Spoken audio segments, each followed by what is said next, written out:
I actually just read the part of the conversation you had, the bits of the conversation with Jerry Freeman on your blog. And actually, I was going to ask you whether, if you don't mind me actually reading those bits as a conversation starter, because I thought they were so brilliant. Okay, And then we'll pick it up from there. How does that sound? great. Sure. Okay. Do you want to tell us first who Jerry Freeman is, just so in case anyone wants to check out who this person is? Okay, he's a little, he doesn't have a big website or anything like that. He's not a spiritual teacher. Mm-hmm. Uh, he actually does makes whistles. Um, and he writes these really fascinating essays. I have another article called The Humanity of a Teacher, where I explore some of the issues around people idolizing teachers and that kind of thing. And I reference an essay that he wrote about it. He's mostly easily connected with via Facebook. Right. So Um, you've been friends for quite a while? for a bit, yeah, we haven't actually met in person before, but we've had lots of back and forth.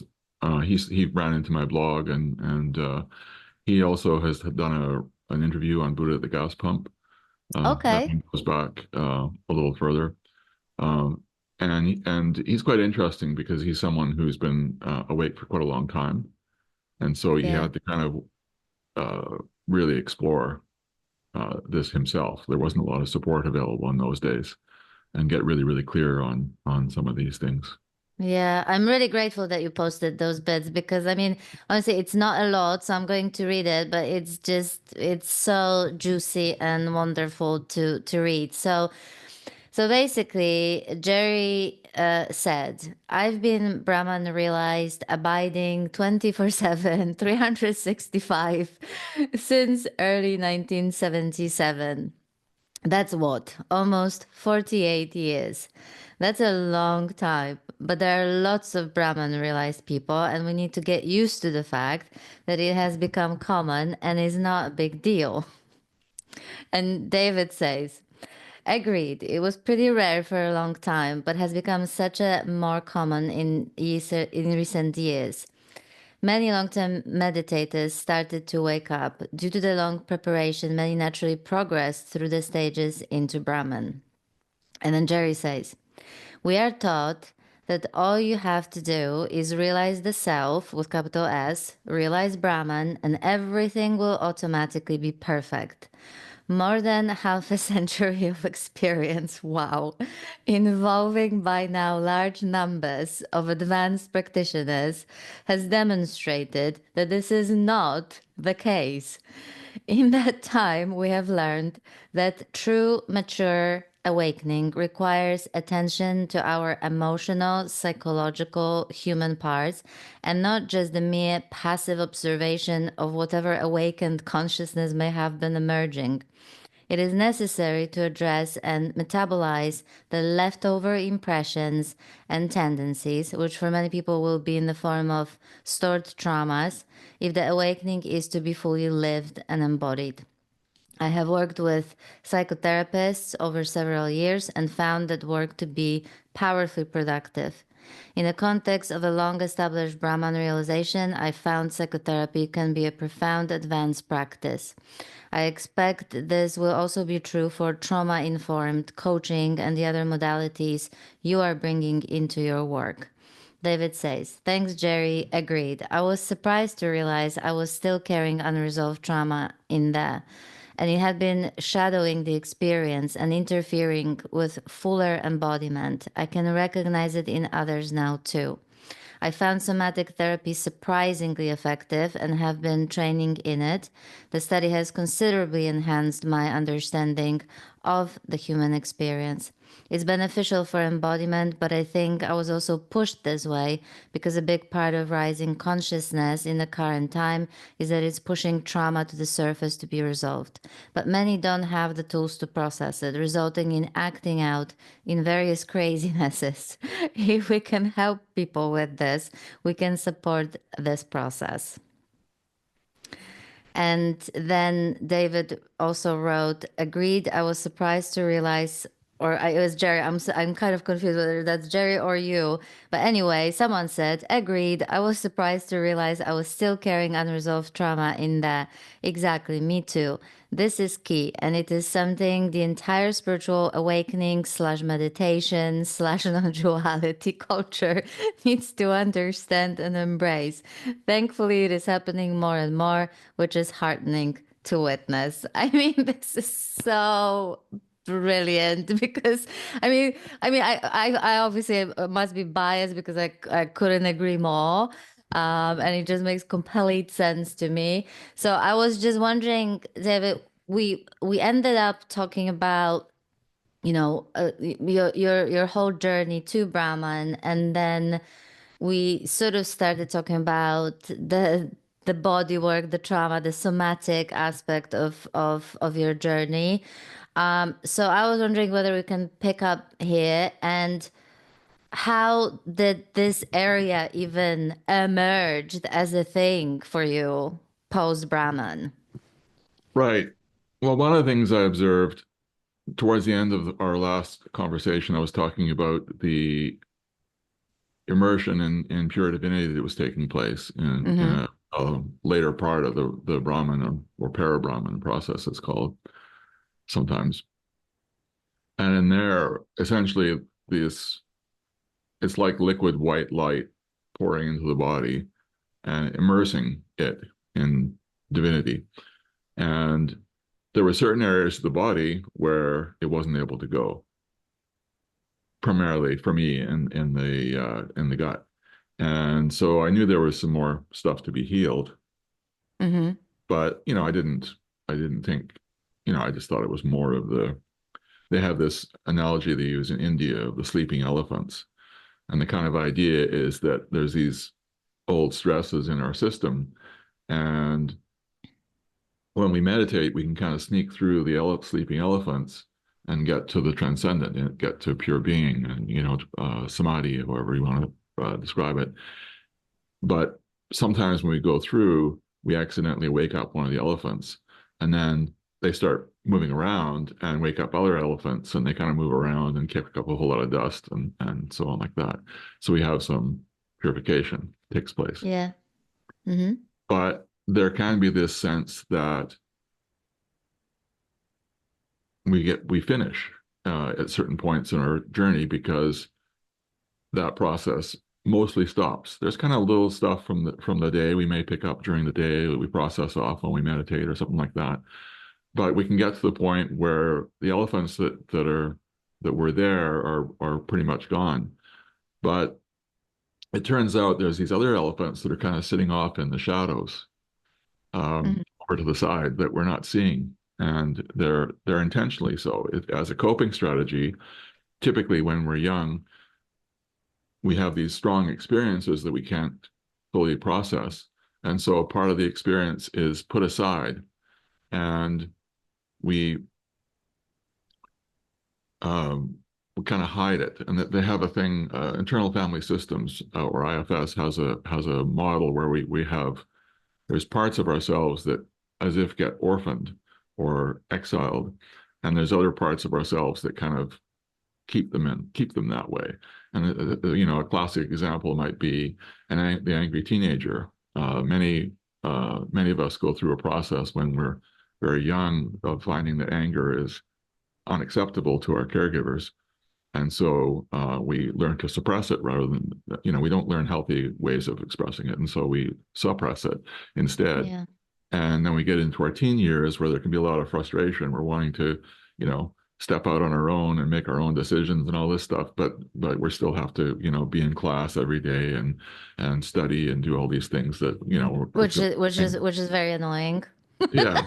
And so there's kind of frustration and anger at not being seen or whatever, all these kind of Yeah. dynamics in there, they get suppressed. And we just repeatedly, our habit when this stuff comes up is, oh, that emotion isn't acceptable. And so we suppress it and we just kind of Mm-hmm. add it to the pile.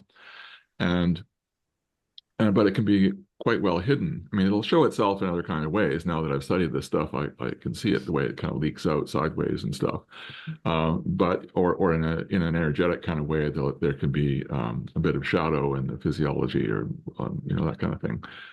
Um, but I figured that I got to be at some advanced stage that kind of stuff was done. There was a little bits of karma and whatnot to deal with, but I just kind of had it. I figured that stuff was pretty much done. But it's been interesting. Like one of the skills that developed was that I have the ability to look inside the body to a degree, not really well, but to a degree. And so I can look around and it's like, okay, is there any shadow or contractions in this area? No, that's clear, and this is clear. And so it seemed to me, experientially too, that I was clear. But what I didn't understand then was that um, this idea of space being nested. And essentially, there's spaces within spaces within spaces, and in the structure of the world. And everything that we experience arises in its own space to a degree. And so, for example, this pen has its own space. It arises within its own space. And then my body is in its own space, and this building is in its own space, and so on. But it also takes place energetically. And so we can have these spaces where we're carefully storing this trauma. And then, it's like the surface of the space can be not invisible, turned invisible exactly, but it can be adjusted in a certain way, frequency wise, so that it functionally becomes invisible. So even if we can see inside our body and see that we're clear, we're not actually seeing everything.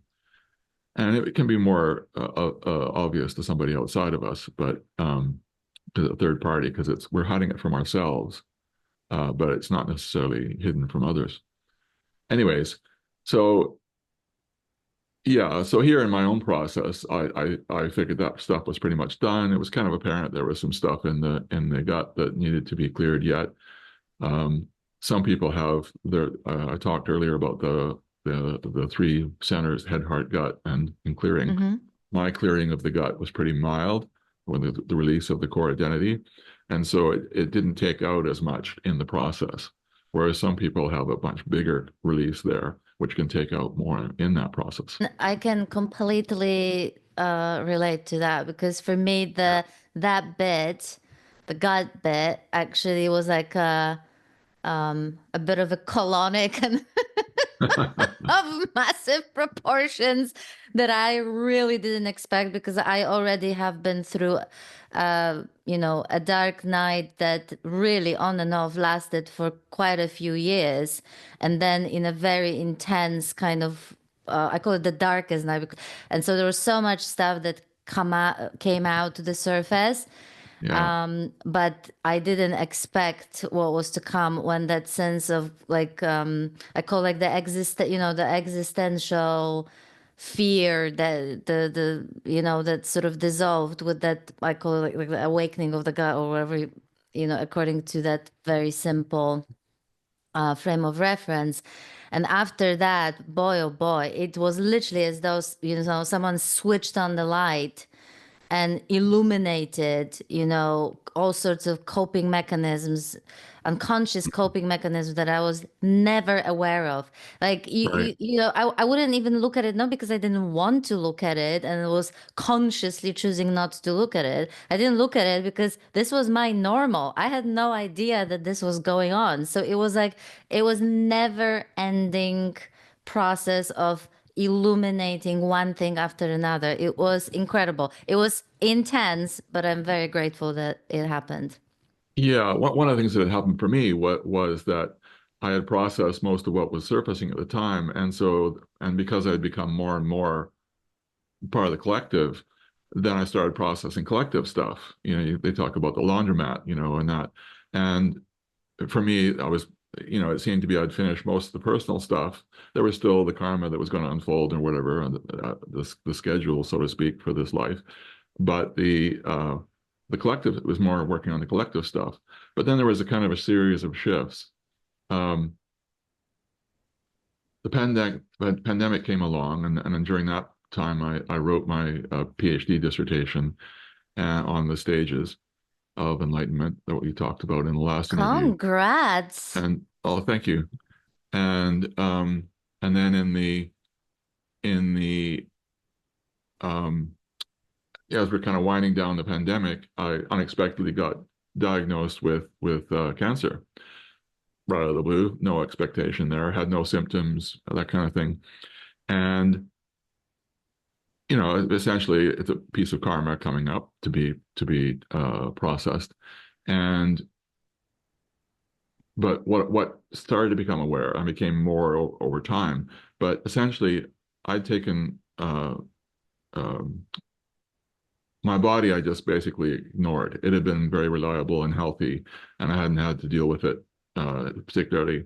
The occasional little thing, but nothing of consequence. And so I just had the habit of basically, they talk about the lollipop, where you have your energy up here and not so much down here in the body.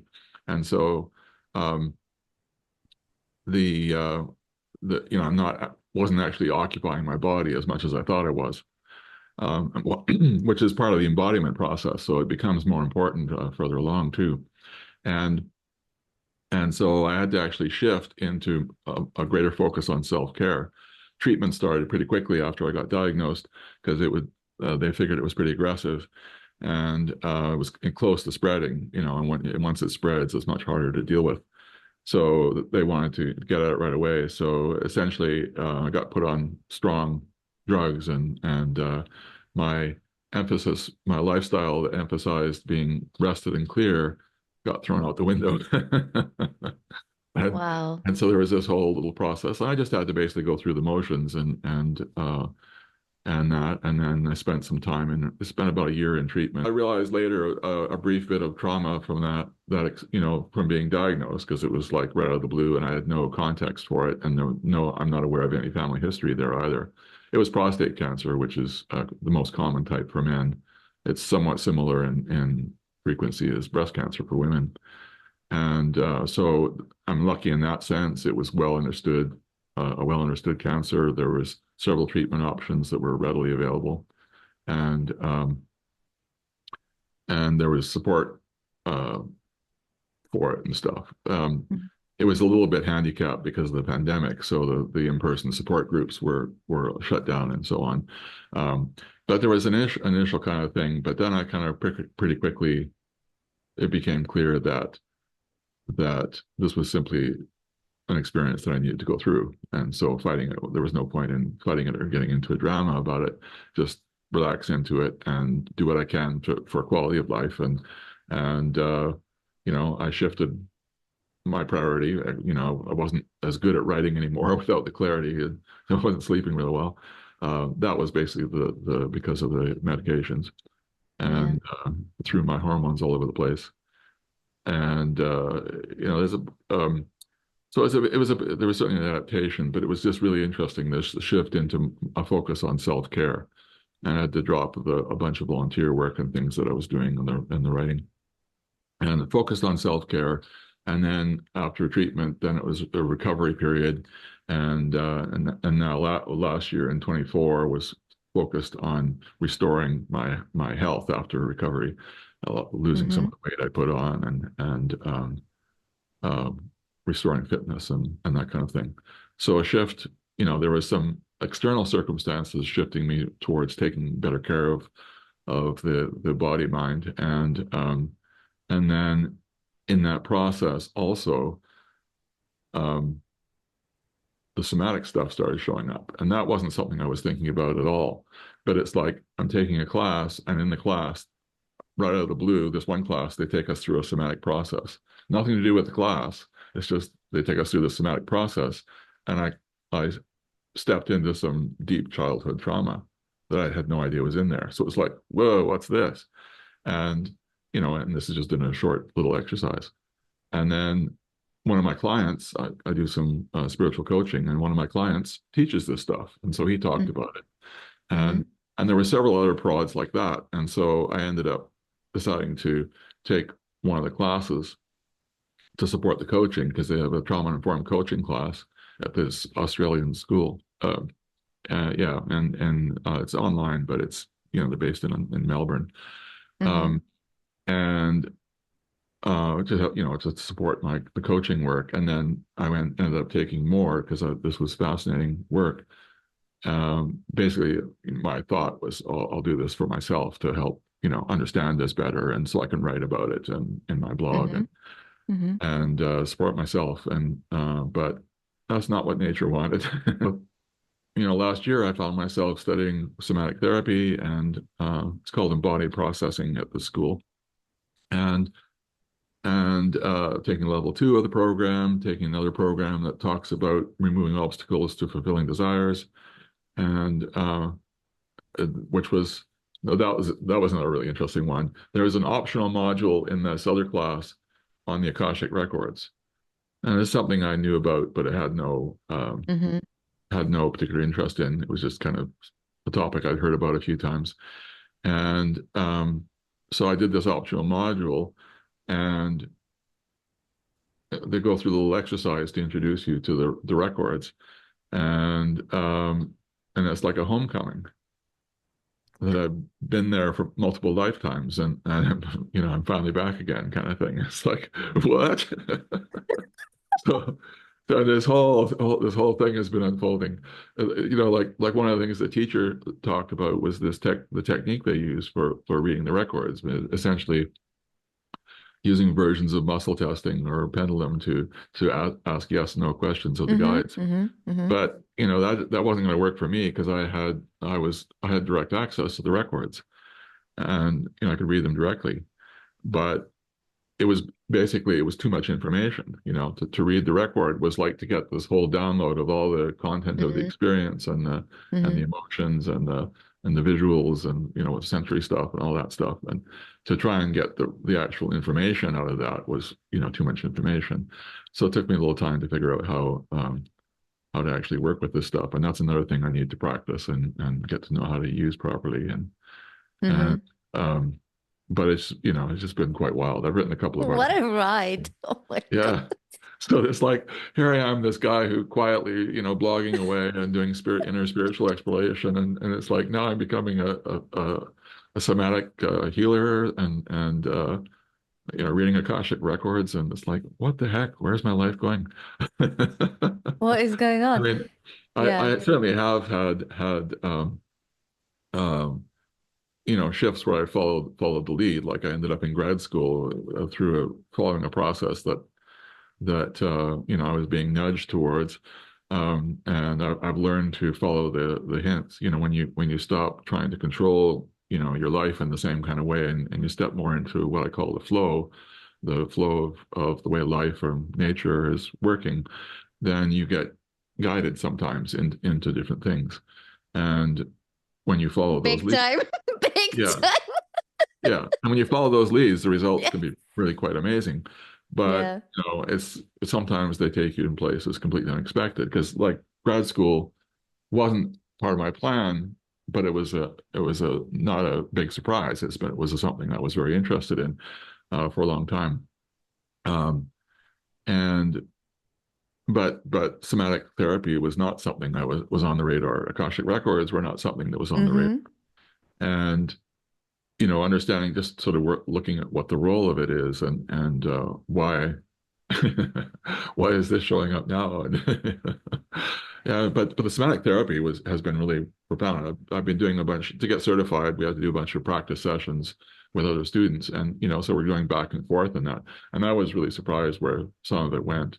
Like I gave the example of teenage anger there earlier, and that was certainly the case here. Not my experience at the time, but in retrospect, I can see how there was all this anger stuff that I Mm-hmm. shown up and suppressed, and conflict I had with my parents and stuff that was all just stuffed down in there, and it had been sitting there, and some of it had kind of processed. Their reactivity, my meditation practice and such had taken the reactivity parts off, so there wasn't triggers the same way. What would they call it? The vasanas, in Sanskrit term for it. But the deeper sanskaras or impressions were still in there and very carefully hidden away. And I've had a couple of sessions where I went into precognitive part, pre 2 years old, where you were kind of just these energy balls of experience and just soaking everything in. Quite a different experience of life. I hadn't experienced before. Some people have experienced that without, uh, being in a technique or a process or whatever. But for me, it was quite interesting. And several things going back into ancestors or into past lives.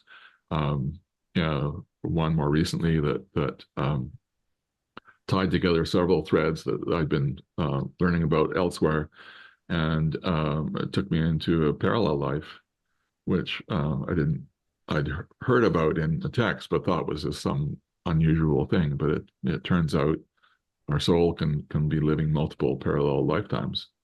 But Uh, David, this and it's stuff just doesn't like, happen. This stuff doesn't happen possibly for people post-Brahman. Are you kidding me?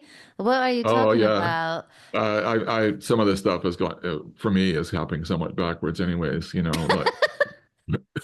Like for me when I first um, when I was learning to teach meditation way back in the mid '70s, and when the witnessing started, I had my first cognition I mentioned, and that was of this, the way our universe begins, and from there I kind of stepped deeper and deeper into the structure of creation, what gives rise to the universe out of consciousness and so on, Mm. and kind of went as deep as I could go in that process at that until I was much more awake. Um, but then there was, all the gap between what the universe part is on what's known as the bliss body or the causal or celestial Hmm. and level, and there's all the stuff between there and the surface. And I kind of went backwards up that afterwards, kind of filling in the gaps. And there's been, several other things. I started experiencing forms of the divine before I experienced um, angels and things, and sort of you know, whereas a lot of people, if they start becoming more aware of subtle beings, they start by becoming aware of astral entities because they're the most close to the Yeah. physical. Um, What do all the, you say to what do you say to anyone who is, let's say, let's assume sitting, listening, thinking, this is bullshit. Like this stuff doesn't yeah, yeah, happen no. after Brahman. Like, what karma are you talking about? Didn't you just transcend everything? Like, what is this nonsense?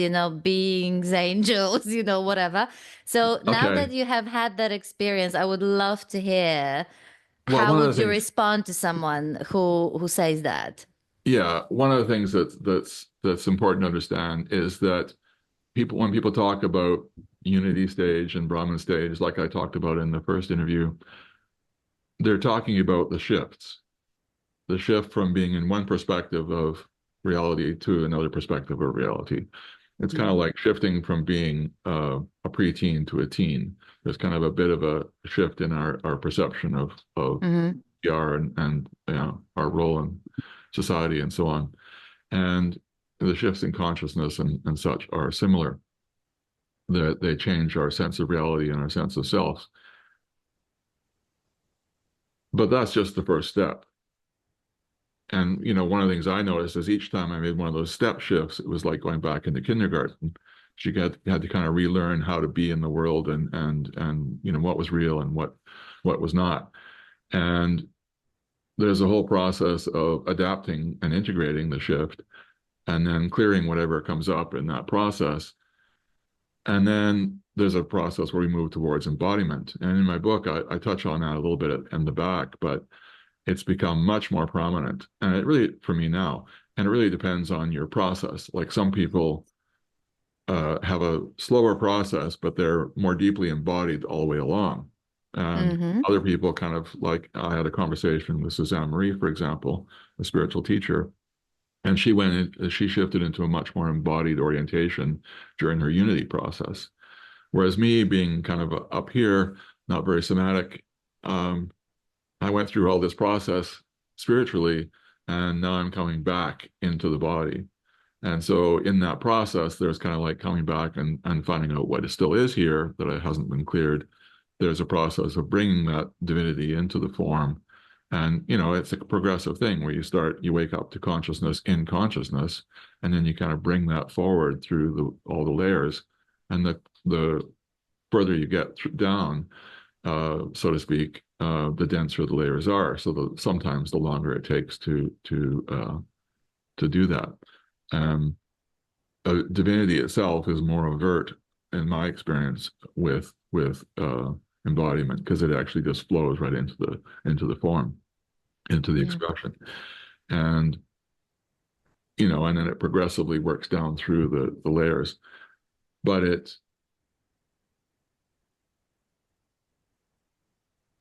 also depends a lot. Like one of the things I noticed, even with awakening, was that some people's lives changed very little after they woke up. It's just that it changed the way they experienced it, their orientation towards it, but they still Mhm. had the same job and the same relationship and Yeah. whatever like that. That kind of stuff stayed more or less the same.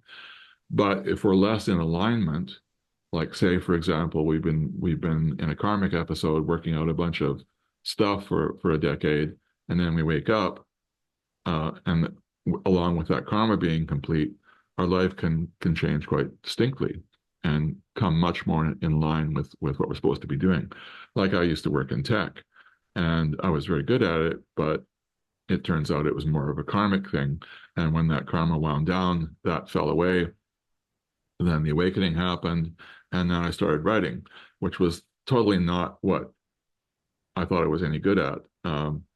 And so it wasn't something I thought about or was planning to do, but it started happening anyway. If you told me, let's see,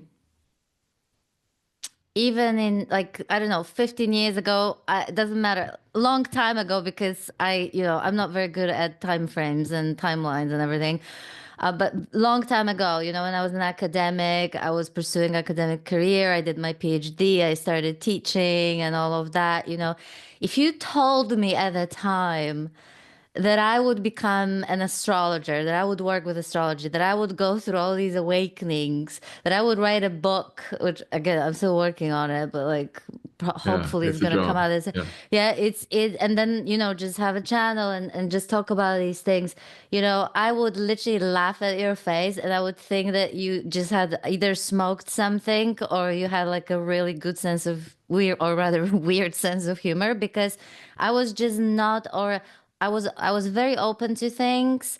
My astrology will tell you that was precisely where this was going all along. But, yes, at the time I was like, forget about it. Like I was just very down to earth, very kind of non-woo, let's put it this way, right? But even after all the shifts, I didn't expect that because you don't know much about me, but like I never meditated, I never did any um like committed sort of any spiritual practice, nothing. So I don't really know much about it other than what I'm learning from people that I'm talking about.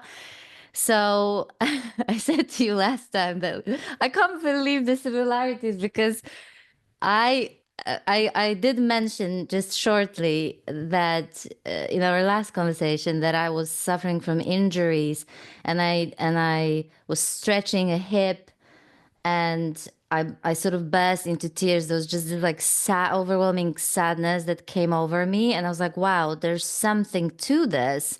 And all of the sudden, out of the blue, I'm seeing these videos about fascia release, myofascia release, and I keep on looking at them and watching, not knowing why am I watching this, other than as a way to help with the physical injury. That's it, right? And so I ended up finally finding someone, and it actually took a while. I saw lots of people where I live doing this, but I kept going. I kept going. I somehow knew that the people I came across were not the right people. And it was only when I heard an interview with a guy who was doing fascia release that I was like, it's him. I need to see this guy.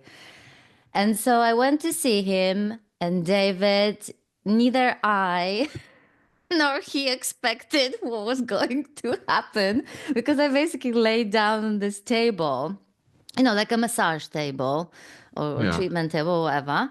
And he just proceeded, I closed my eyes and basically he proceeded to like doing whatever he was doing with the fascia release.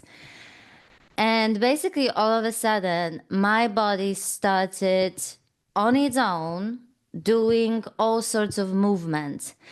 He literally had to step out and let things happen because he later on told me, and I had no clue what the hell was going on or whether this was like normal.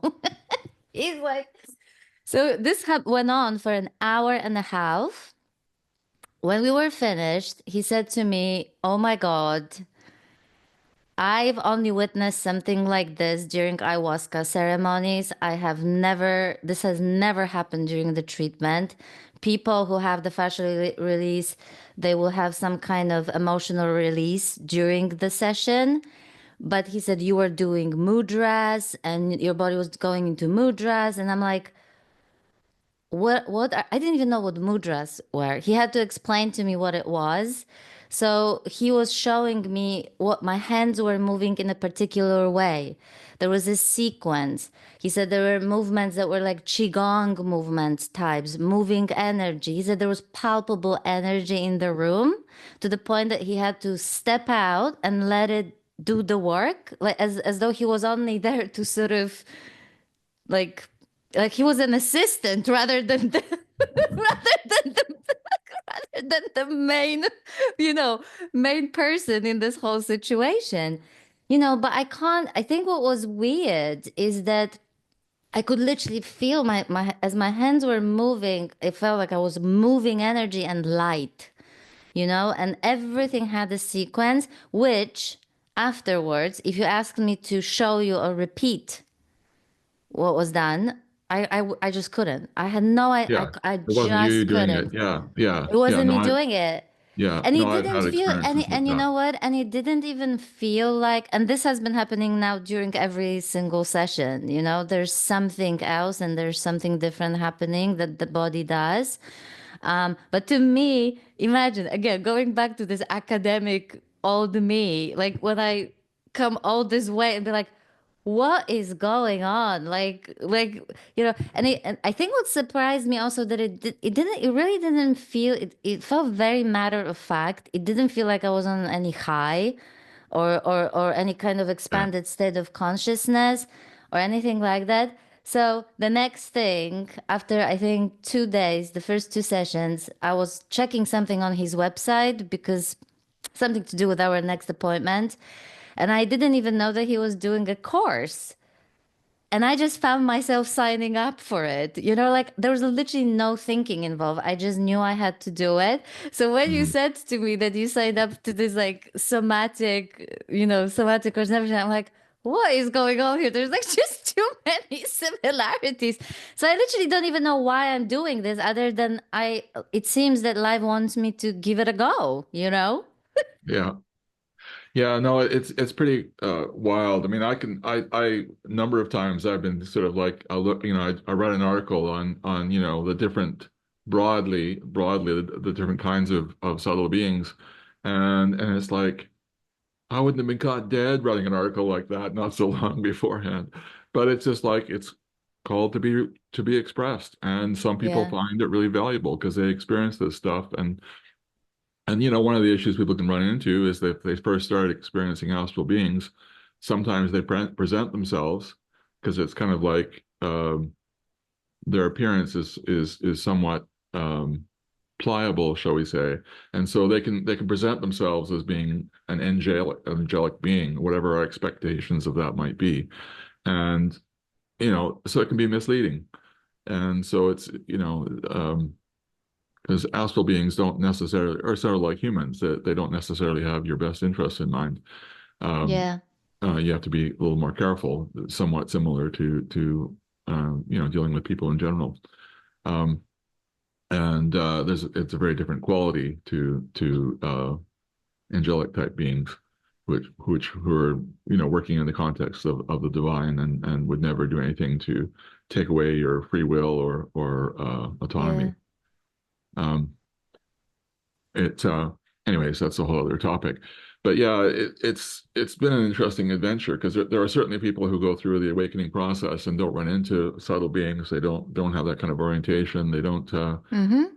They don't necessarily need to even deal with trauma necessarily, or they use whatever techniques that they learn through their spiritual tradition or practice. Which I love. Um, You know, I really love this. To me, this is such good news. Just to not get hung up on any idea that this, yeah, can play out in either one way or this way. Like there's just yeah, some people have very yeah, intellectual orientation and they yeah, still love to study scriptures and teach and you know what yeah, I mean? Like what yeah. that's beautiful, isn't it?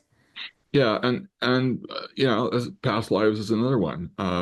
For some people, that they go through the whole awakening process with no experience of past lives, because whatever is in there, whatever stress and trauma we're storing in there, can be processed right now in the present. Doesn't have We don't have to go into our past.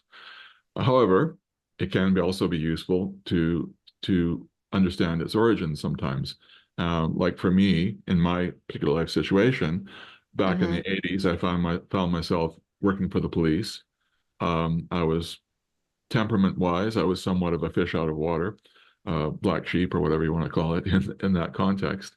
Um, but it was very clear that life wanted to be there, and I was trying to figure out how to do my life in a certain kind of way.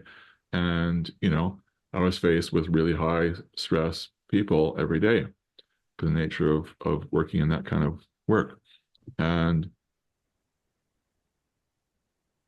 so basically what started happening for me was because there was a deep understanding, a deep desire to understand why I was in this circumstance. And so what started to unfold for me was very gradually memories of prior lives showed up, and in particular my last life. And Mm-hmm.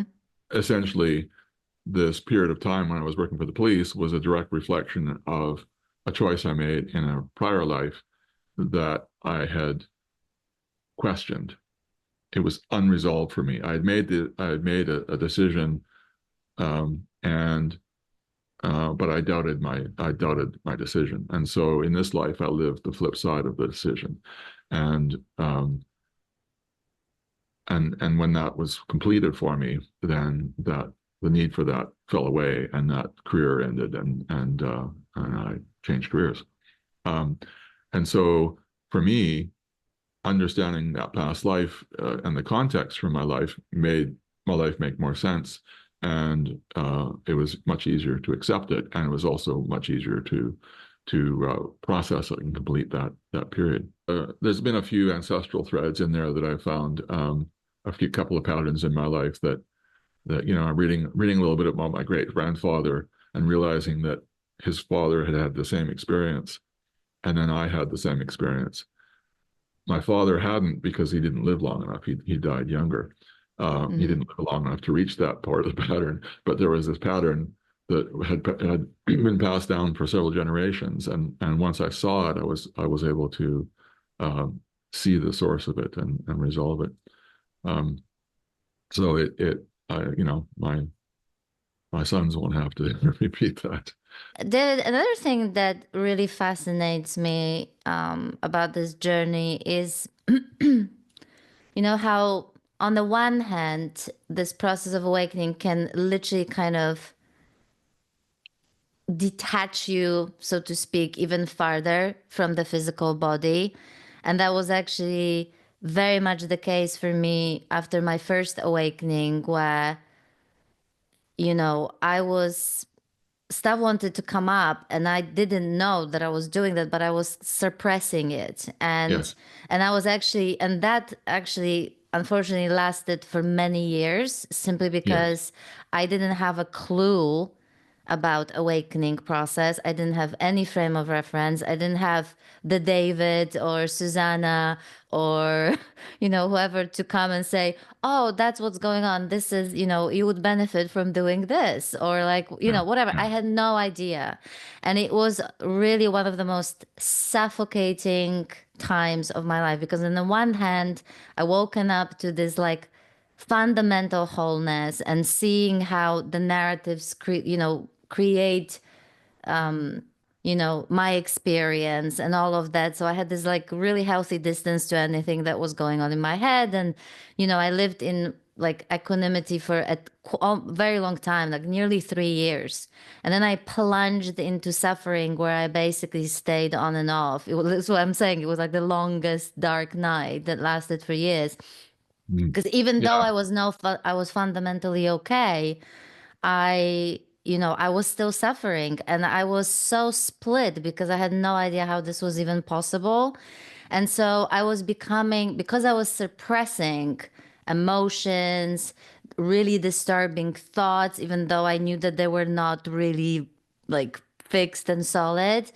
I was becoming more and more numb. And honestly, I went from being naturally sort of, nice and friendly person to be around, generally speaking, to someone who was just like a jerk. And like I couldn't like I couldn't even relate to people who were like expressing their emotions at some point. I mean, it was just really, really awful. So can you talk a little bit about that? And what would you Yeah. say to anyone who have maybe experienced a powerful shift and find themselves in this place? And they will also say, and they really mean it, that there is nobody here. Like there's no Right. real problem. There's no real issue. So they will not go into the body at all. Right, right. And that's actually quite typical. And some people are taught that this is the highest truth and even that there's a single awakening and you're done. Yeah. And or in my teaching that there was quite common to think that once you'd woken up in what they call cosmic consciousness or self-realization, Mm-hmm. that you were free of stress. They talk about your last stress before you wake up. And some people do kind of experience a last, resistance or whatever like that before they shift. But it doesn't mean the last stress ever. It doesn't mean you're perfectly pure or anything like that. And that's partly because of our age. There are texts that talk about that, but that they were from a different age, a higher age, where there wasn't this kind of collective backlog of junk in there, and so people could get much more refined and so on like that. Yeah. But yeah, I was quite lucky in the sense that I started off with an effortless meditation practice that taught about you know intrusive thoughts and strong emotions and stuff like that and how to process them. And it was an effortless practice, and it taught you how to be effortless with them and to allow whatever was arising. No, there's still, you do your practice and then you come out into your day, and what you learn from your parents and just about everybody around you is how to resist, because that's what everybody's doing. And we don't think about it, but In when a we're very nutshell, yes. yeah, when we're Yes. very young, we're essentially energy entities kind of a thing, learning to be in a physical body. And so we're just soaking up all the energy around us. And so we learn, we're inside our mother for about 9 months prior, and then we spend a couple of years afterwards beginning to separate from mother, but just kind of going this gradual process. And so we pick up all the signals of from them about how to be in the world, because we need to be able to adapt to the world we're being born into. And so we try and match energetically, and so we can learn to suppress even before we're born, because that's how you do it, kind of thing. And it's the nature of the time we've been in. And it's not, that we should blame our parents or anything either, because they didn't know, and their parents didn't know, and their parents Yeah. didn't know. It's a process now where consciousness is rising, and so there's more awareness, and we're learning, quickly. Like I learned a lot about stress back in the mid '70s, and when I came back to study somatic therapy, I discovered that the understanding about it had evolved quite a lot. Like you've probably heard of fight flight response. When we're in Yeah. a Yeah. situation we get stressed. Like you're in a classroom and you get up and the teacher asks you a question and you don't know how to answer it, and everybody's laughing.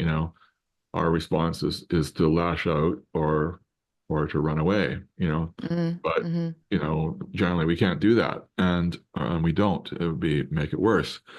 And so we go into a deeper level of trauma, which is to go into freeze, or what they call fawn, which is kind of an appeasing mode where we kind of trying to do what um,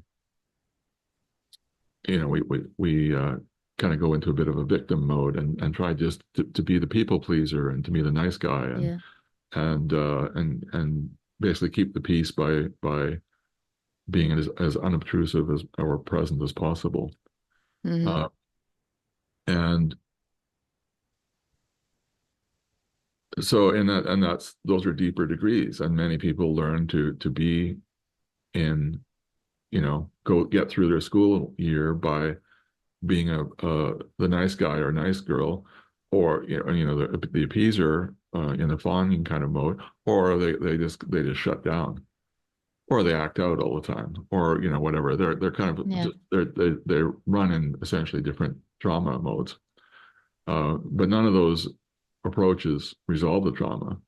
They're just coping mechanisms, adaptations to overwhelm experiences where we weren't equipped to process. But now, as adults, for the most part, those childhood kinds of experiences we're capable of processing, but we haven't learned how. And we have much greater, in general, we have much greater capacity, but we haven't learned how. And then in a way, the all the spiritual, then, if we do have the spiritual awakenings, then it becomes a whole other type of resistance where, the mind sort of hijacks the absolute to hide in it. And well, I Well, don't we know. can we can have a fully established, well, there can be a process. We can have an awakening, and then we can have a whole lot of purification, which can overshadow it Hmm. to some degree. I Hmm. mean, initially there can be an abiding or a non-abiding shift where we're not clear enough Yeah. to fully establish it. But we can also have a clear shift, and then essentially we're creating this big open space in consciousness, and so the stuff that wants to be resolved can rush forward into that space to be seen. And so people can go, they sometimes talk about having a honeymoon after awakening, and then then the stuff starts surfacing, and you go through um, a bumpier period where there's a lot more overshadowing, and sometimes people start doubting whether or not they're actually still awake. Yeah. But it's just a process, and then basically that all that unpacking takes place. And if we understand this process and we allow it and can help facilitate it, then it moves on through, and progressively our quality of life gets better, and clarity will return at some point, um, Yeah. until the next round of clarity. Until the next round. I was also fascinated because, as I mentioned, like I don't know much about meditation, but it was amazing to hear someone who's been a practitioner of all sorts of things over many, many years. And he said to me that like the bypassing can get so smart and kind of subtle, especially if you are like seasoned practitioner of a particular meditation or whatever. That he said that there's literally there are certain methods or practices that are literally designed to help you feel the emotions, and yet you can still use them to bypass those emotions somehow. I mean, this was really Oh fascinating. yeah, no, it's Can you amazing. talk about that? Yeah, no, it's amazing how the our system can co-opt our practice. And yeah, I remember I spent some time in a large meditation hall in the States where there was I don't know, about 500 of us um, doing practice together, and some of them had been there for quite a long time, and it was kind Hmm. of their lifestyle. They would do group practice every day, and then do some small part-time job or whatever like that. They their focus was on spiritual development, and yet in their practice they were distracted. They were focusing on their problems, or they were using the opportunity to sleep, or because they weren't resting properly otherwise, or they were kind of just not they were not actually with the practice really. Or inversely, they were doing the practice properly, but in their life, they were using it to bypass their experience. So they were kind of staying in the transcendent when they got up and went into activity, and they're kind of going along, not being really fully functional. Or there's degrees of it, of course. There's, you know, it can be a little bit bypassing, or you can be a lot more bypassing. And, you know, or so you get these kind of, you know, like you go to those spiritual cafes where everybody who works there is with some practice, and you know, they get your order wrong, and just like space cadets, you know, it's not so common now, but it was really common in the 70s, or that kind of thing. Um, and and then you get people who are pretty functional, but they're kind of in a detached space. Yep. And there are people who adopt concepts. See, one of the things that's really important is that we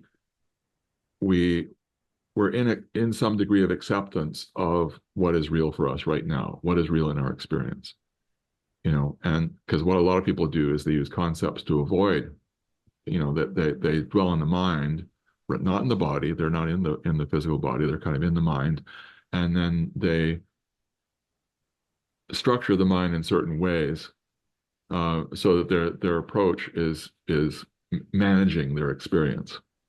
Yep.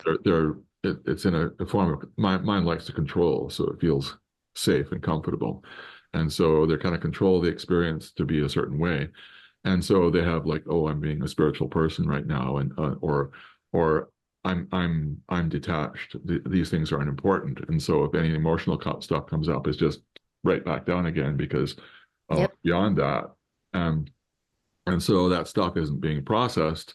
It's just building up in there. And it gets harder and harder to keep a lid on it, quite often. And people can get into quite bizarre kinds of approaches to their life, with it. I thought of an example. I remember it again. I cannot even imagine how tricky it Uh, is for people who are well practiced in those things, you know, because I really have no idea how they can even know that they're doing it. yeah, well, that's the thing is they don't realize they're doing it in often cases. And even this thing where when you're talking about trauma, you know, I've had my readers write me and ask me why I keep talking about trauma. What relevance does it have, you know? Like, well, if you read the articles, you can see why. It's all about embodiment. I mean, if you actually want to be living that awakening in your body, and, you know, it's also not something you do later necessarily. I mean, I'm coming to it a bit later, but it's actually better if you're kind of doing this stuff ahead of time, because then your process is going to be clearer and smoother. And I mean, I remember, you know, one of the classic examples for me was as I was approaching awakening, and this is I've been witnessing for a long time at that point, and so there was a lot of clarity. So I thought, but not entirely, but in certain ways. And and what I realized was that the ego was using memories of spiritual experiences to pretend to be the self and create conflicts with itself. It was basically playing the trickster to distract me. And there would be things like I would be in a satsang, or, you know, I'm going quite deep, and then suddenly there would be a really intense lit itch on my leg, or there would be a really strong thought would come up. Oh, you need to deal with this now. And it's like I'm right in the middle of something. It's like, don't you need to deal with this now? What is this? And you know, it became clear it was the ego kind of creating this dance to distract me from seeing from the self seeing itself, and because then it would lose control, and it recognized that was coming.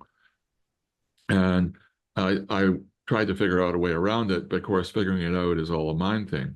So how can the mind stop the mind's shenanigans?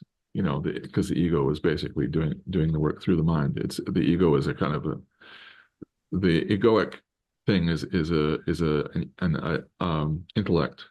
The intellect distinguishes self from other, and then when we don't know who we really are underneath, we kind of load all this stuff onto this self concept, all these concepts and stuff like that. You talked about letting a lot of those go, after awakening, and we kind of load all this stuff onto it, and then this kind of ball of concepts goes around. You know, I'm David, and this is, you know, this is who I am, this is what I believe and think and everything. And it becomes this whole identity construct and that has Yep. no real basis. I mean, there is, I mean, you mentioned before about people saying there is no person. Now, it kind of depends on what they mean by person. Because for Yes. me, when I woke up, there was a sense of, essentially the self got loud enough that it overshadowed all that, and then it saw itself anyways. And so there is that. I'm kind of jumping around a little bit there. Lost track of where I was going with it.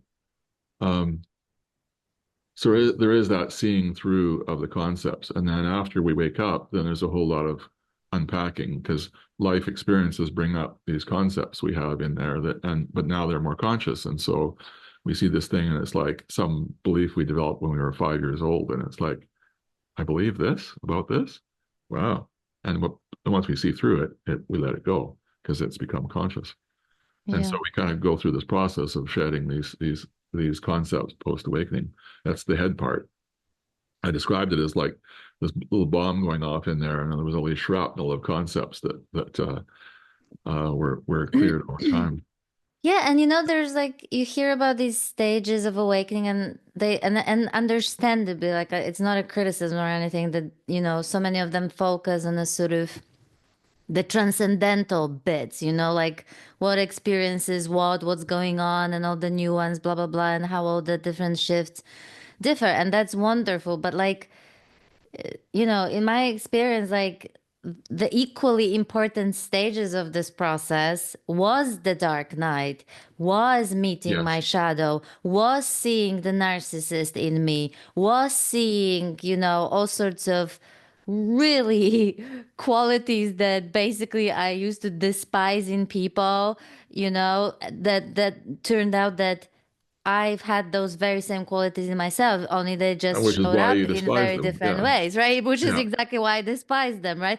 So, I mean, honestly, this was very intense and painful process. I call it like a process of annihilation because that's like literally the only way I can describe it because it like brought me to my knees basically, and basically ruined all my sense of specialness, that was left there, and any kind of like story of me being this noble person that would never, do Yeah. such and so on, So that was a really painful process. And then after this, what the opening of the gut or awakening of the gut or whatever, a whole bunch of stuff was illuminated. So looking at those coping mechanisms, it was so incredibly illuminating, and it was Yeah. so beautiful to see, like seeing those patterns, by seeing those patterns fully and seeing where the wounds that they originated from, the old fears, those patterns were kind of losing their grip and like Yeah. the emotional charge. So I'm not even saying so I'm not even interested in like it's never been my goal to be free of patterns because to me it's not about being free of patterns. It's about just seeing them as they Yeah. showed Yeah. up and how they play out. And this is invaluable. And above all, David, I will say that my journey, life itself, not only showed me that it's not like there is no physical body. The physical body throughout my journey has been at the center of this process of awakening. It was like a catalyst. It was like by being with the sensations in the body fully without trying to get away from it is literally Yes. how I was awakening. So I was kind of like touching the transcendence via my most painful and scary and difficult parts of my humanness.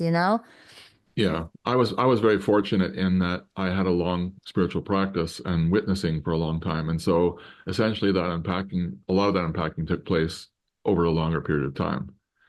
Whereas when you don't do that work and then you step into it, essentially one of the understandings from Ayurveda out of India is that there are these qualities when we're born that we bring in, and some of them are from the ancestral line, and some of them are from our prior life development. And the Hmm. essential idea is that Atman and Sattva, our prior life development, kicks in back in this life. So basically, development of consciousness and development of purity or clarity.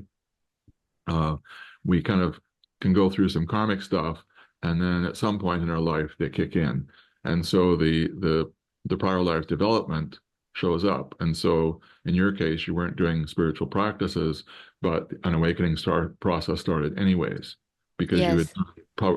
in all probability, you had done spiritual practices in a prior life, and so there was some preparation. And so we don't all start in the same place in this life, and so that's why you see some people, Yeah. like one of my teachers started witnessing at 4 years old, and it just that just So cool. and then there's that refinement part. Some people have a lot of subtle perception and see energy and stuff like that, but not so much about consciousness. Other people have a lot of consciousness, and they're very deep, but they might Mm-hmm. not have very much refinement, and so there isn't any of this talk of energy and healing and those kind of things that they seem somewhat foreign even. Uh, and it depends on our practices as well, because our practices Yeah. will culture certain kinds of things. But yeah, I remember now, back to we were talking about the person thing. And what people mean by the person varies a little bit, because when I woke up, there was a sense of ego death. The Mm-hmm. person I had been, uh, kaboom! It was done. It was seen through. And what was there instead was a surprise, though. I had these concepts I developed about what awakening was from long study of this stuff, but none of that was matching the experience, because what the teacher said was accurate. It's just the way I had processed it in my head Mm-hmm. didn't meet the experience, and so I had to kind of reevaluate all that stuff in the light of the experience itself.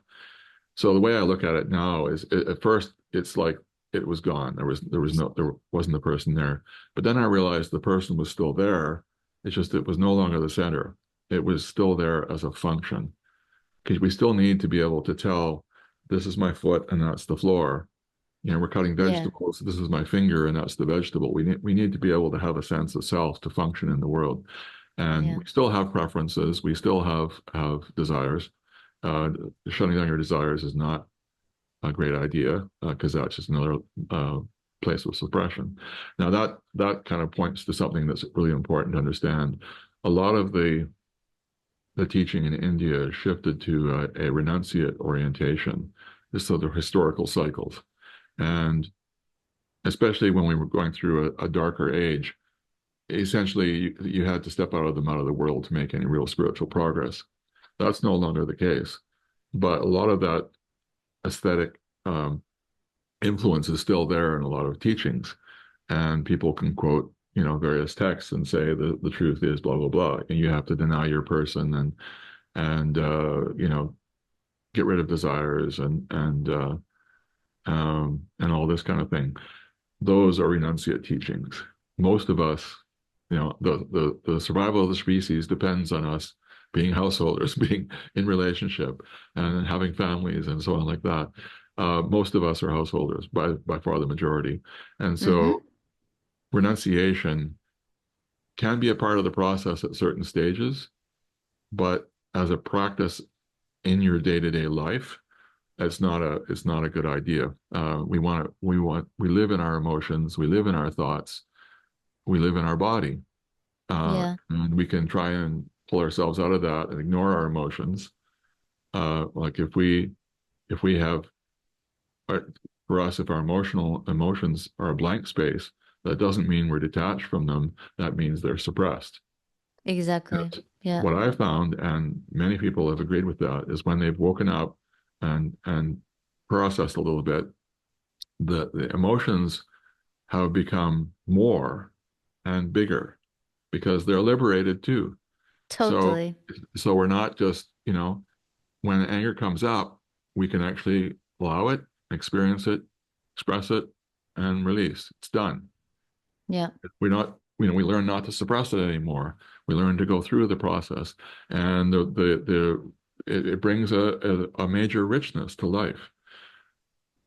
And I When think the feeling is also like there's this difference, like when I compare when I was like cut off from my body and my emotions after the first awakening, it really felt suffocating. And even though like I was half dead, kind of, walking around and sort of, even at times where I enjoyed things, genuinely enjoyed, it's still, there was like something just not alive, Yes. And there's a kind of a and dryness, like a some people have quite a, dryness, like yeah, have a, quite a yeah, dry shift. exactly. And so for me, one of the great indicators of sort of knowing whether you're sort of either like identified just with the concepts and where the awakening sort of stays just in the head, so to speak, is lack of that kind of That's the refinement. underlying aliveness that you Yeah, feel that's regardless of what's going yeah, on, that's the refinement part I was talking about.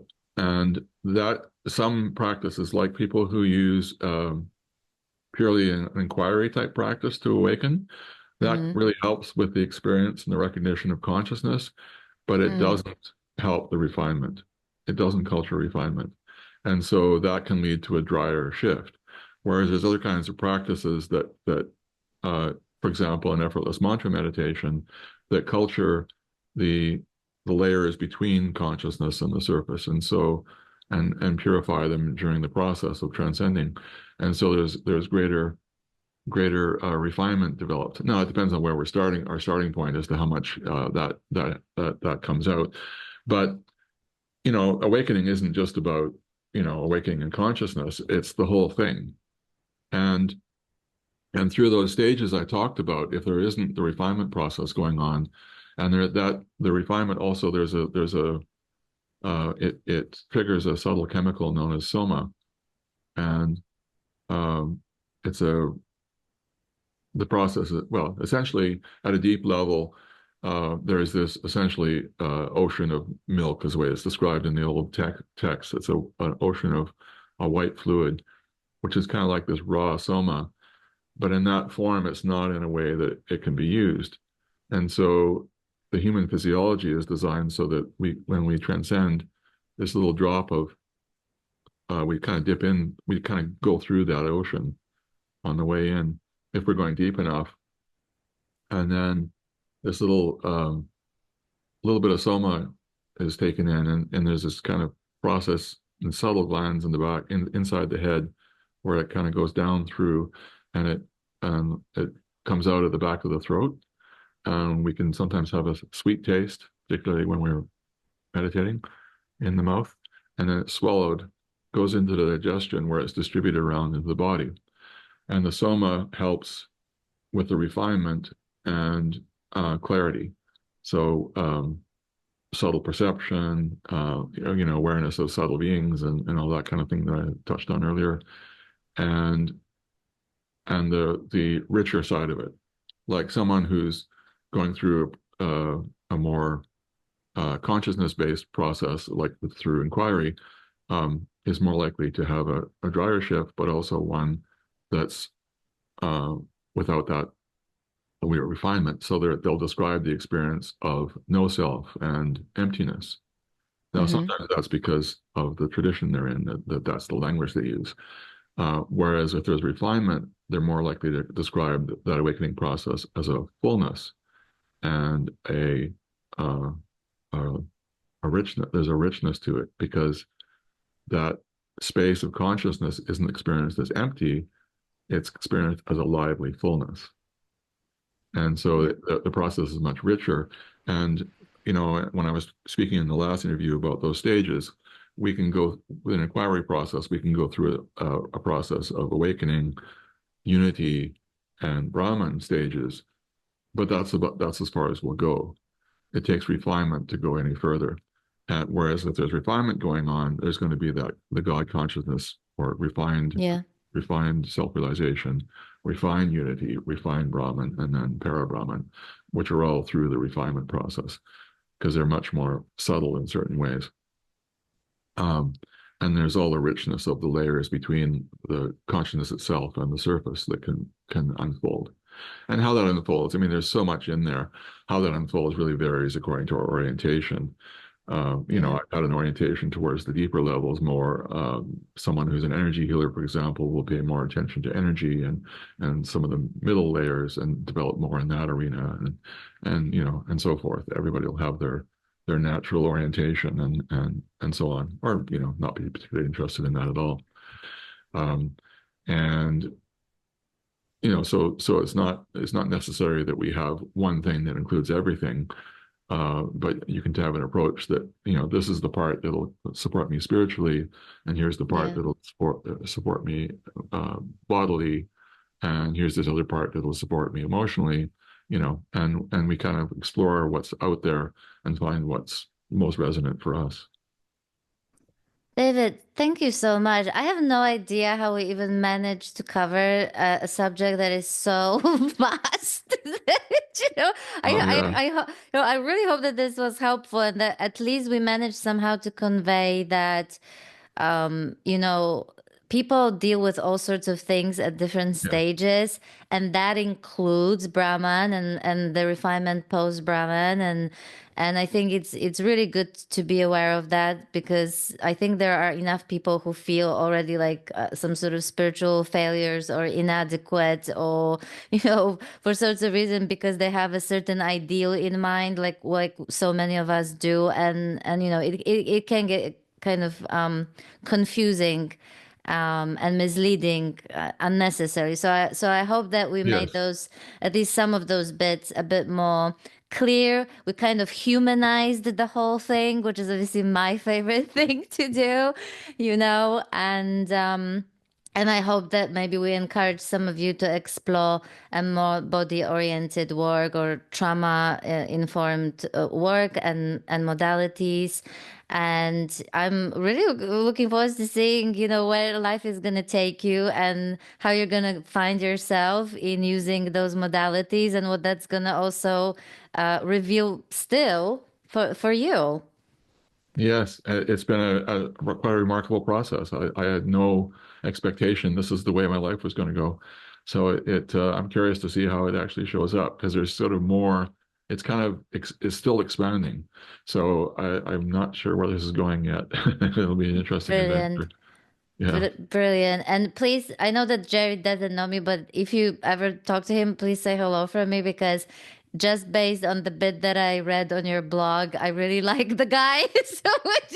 It's so, even though I've never even seen him, so I will have to watch the interview and put at the Gaspam myself. So I'm going to leave all the links to David's website, like I mentioned earlier.